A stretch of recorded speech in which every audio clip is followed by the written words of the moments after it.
Halo Sobat Cerita Misteri Nema. Pernahkah kalian mendengar tentang kisah pesugihan penyanyi dangdut? Kali ini ada cerita pesugihan yang dilakukan oleh biduan hingga membuatnya menjadi artis dangdut terkenal sampai masuk stasiun televisi. Tidak usah menunggu lama-lama, yuk mari kita simak ceritanya.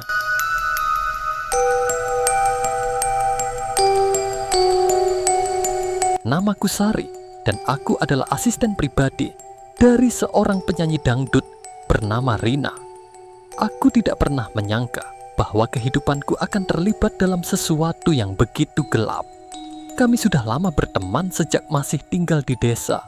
Sejak dulu, Rina memang memiliki suara yang merdu dan tubuh yang langsing. Wajahnya memang tidak begitu cantik, tetapi ada pesona manis yang membuatnya tetap menarik.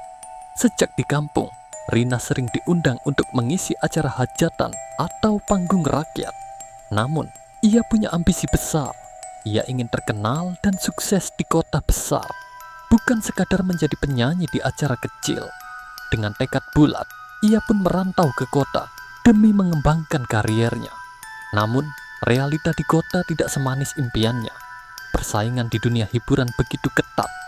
Rina hanya mendapatkan job sebagai penyanyi pengganti jika ada artis yang berhalangan hadir. Tak jarang ia mengeluh padaku tentang betapa sulitnya mendapatkan kesempatan emas di dunia hiburan. Suatu hari, Rina curhat kepada temannya sesama penyanyi dangdut yang karirnya sedang naik daun. Temannya itu menyarankan agar Rina lebih mempercantik diri supaya lebih menarik di mata para event organizer. Rina pun menuruti saran itu. Ia mulai rutin ke salon kecantikan, merawat wajah, tubuh, bahkan membeli pakaian yang lebih seksi agar terlihat lebih menggoda di atas panggung.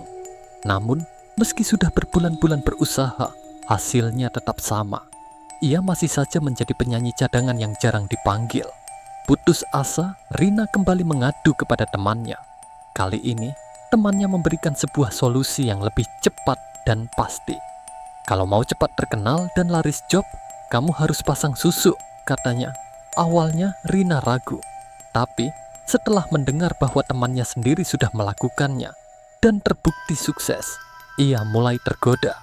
Akhirnya Rina diajak ke rumah seorang dukun yang sudah terkenal memiliki ilmu pesugihan dan keahlian memasang susuk. Malam itu, aku tidak tahu kemana Rina pergi.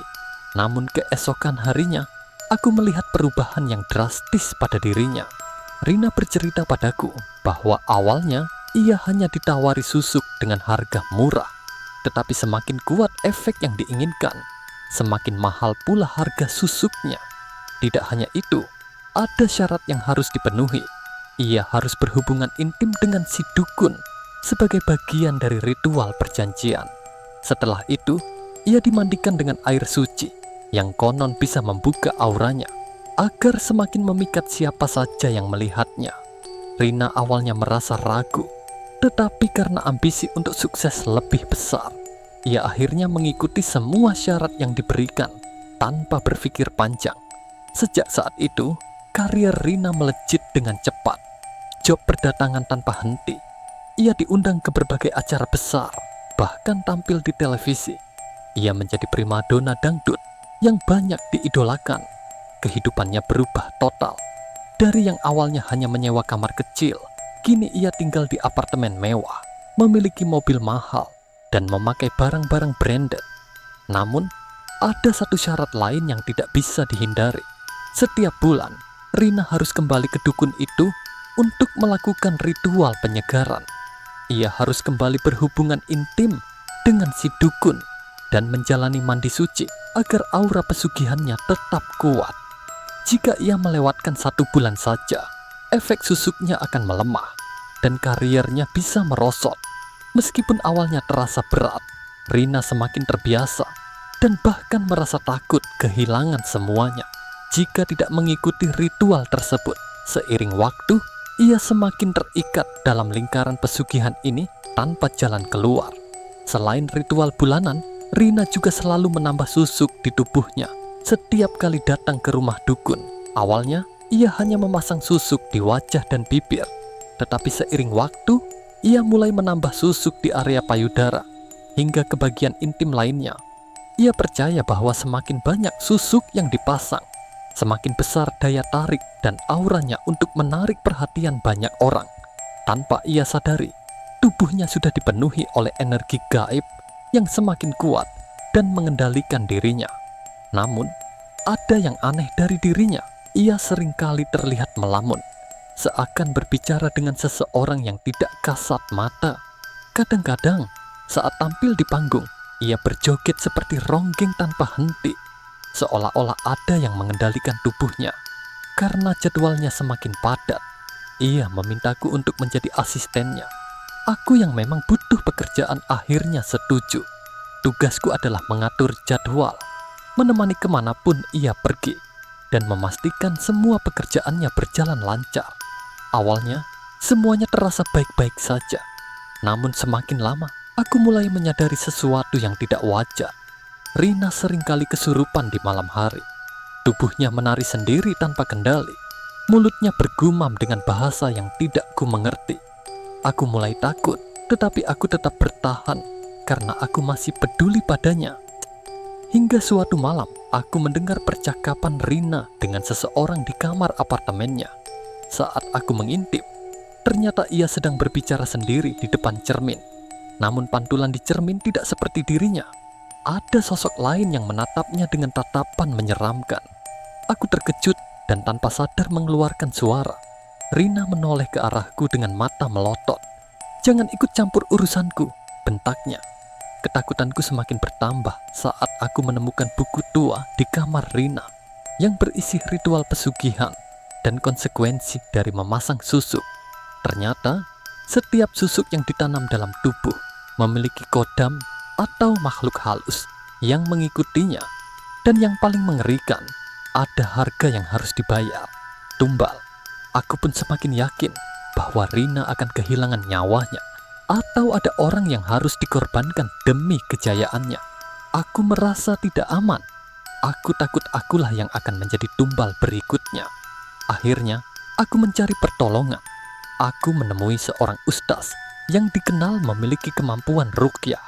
Aku ceritakan semuanya, dan ia pun bersedia membantu. Malam itu, aku membawa ustaz ke apartemen Rina. Begitu masuk, suasana di dalam terasa sangat mencekam. Bau anyir menyengat dan udara terasa begitu berat. Rina sedang duduk di sofa dengan mata kosong. Saat ustaz mulai membaca ayat-ayat suci, tubuh Rina mendadak kejang dan berteriak dengan suara yang bukan miliknya. Makhluk yang ada dalam dirinya berontak. Ia menari dengan liar, berusaha lari, tetapi ustaz terus membaca doa-doa. Aku hanya bisa menangis melihat sahabatku sendiri seperti itu. Setelah perjuangan panjang, akhirnya Rina jatuh pingsan. Ketika ia bangun, susuk dalam tubuhnya telah keluar, tetapi ia tidak lagi seperti dulu. Wajahnya yang dulu bersinar kini kusam dan lemah. Tubuhnya terlihat lebih tua dari usianya. Ia menangis terseduh-seduh, menyadari bahwa semua kemewahan dan popularitas yang ia dapatkan berasal dari jalan yang salah. Pak Ustadz mengatakan, jika Rina sering kerasukan, itu karena efek saking banyaknya susuk yang dipasang di tubuhnya. Setiap susuk ada kodamnya atau makhluk halus. Semakin banyak susuk yang dipasang, tubuhnya tidak kuat dan akan sakit-sakitan karena jin yang ada di tubuhnya akan bertarung dan membuat Rina kesurupan atau sakit-sakitan. Namun, penderitaannya belum berakhir. Setelah ritual ruqyah itu, ia mulai kehilangan kewarasannya. Ia sering mengamuk, berbicara sendiri, dan ketakutan tanpa sebab. Orang tuanya terpaksa memasungnya di rumah karena ia kerap melukai dirinya sendiri. Aku hanya bisa menyesali semuanya. Seandainya sejak awal aku bisa mencegahnya, mungkin sahabatku tidak akan berakhir seperti ini. Dari sini aku langsung pulang kampung karena orang tua Rina menyuruhku untuk menjauhinya. Karena ia takut terjadi apa-apa padaku. Karena dulu aku pernah masuk dalam daftar tumbalnya. Nah sobat, itulah cerita misteri Nema kali ini. Pada intinya hasil instan dengan bantuan makhluk gaib hanyalah membawa kesengsaraan di kemudian hari. Jangan lupa like, komen, dan subscribe di channel ini agar kalian tidak ketinggalan cerita-cerita menarik lainnya.